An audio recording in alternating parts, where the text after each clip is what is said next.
കണ്ണൂർ കുടിയാൻമല വലിയിരിക്കാമലയിൽ പുലി ഇറങ്ങിയതായി സംശയം. 3 ആടുകളെ കടിച്ചുകൊന്ന നിലയിലാണ്. ഹോളിക്രോസ് സ്കൂളിന് സമീപത്താണ് സംഭവം ഉണ്ടായത്. ചോലങ്കിരി വിനോയുടെ വീട്ടിലെ ആടുകളെയാണ് കൊന്നത്. വിവരങ്ങളുമായി സന്തോഷ് ചേരുകയാണ്. സന്തോഷ്, പുലിയാണ് എന്നത് സ്ഥിരീകരിച്ചിട്ടുണ്ടോ വനംവകുപ്പിന്റെ പരിശോധനയിൽ അവർ പറയുന്നത് എന്താണ്? മനു, വനം വകുപ്പ് ഇപ്പോഴും ഈ പ്രദേശത്ത് പരിശോധനയും തിരച്ചിലും നടത്തുന്നുണ്ട്. ഇത് പുലിയാണ് എന്നുള്ള കാര്യം വനം വകുപ്പ് ഇപ്പോൾ സ്ഥിരീകരിച്ചിട്ടില്ല. പക്ഷേ കഴിഞ്ഞ ഒരാഴ്ചയായി ഈ ഒരു മേഖലയിൽ, അതായത് ചെങ്ങളായി ഉൾപ്പെടെയുള്ള സ്ഥലങ്ങളിൽ പുലിയുടെ സാന്നിധ്യം സ്ഥിരീകരിച്ചിരുന്നു.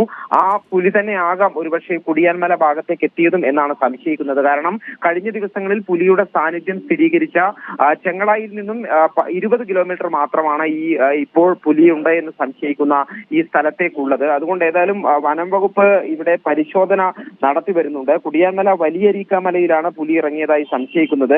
അവിടെ ചോലങ്കിരി വിനോയിയുടെ വീട്ടിലെ 3 ആടുകളെ കടിച്ചു കൊന്ന നിലയിൽ കണ്ടെത്തിയിട്ടുണ്ട്. അതുകൊണ്ടാണ് ഇത് വീട്ടുകാർ അറിയിച്ചതിനെ തുടർന്നാണ് വനം വകുപ്പ് ഈ പ്രദേശത്ത് പരിശോധന ആരംഭിച്ചിട്ടുള്ളത്.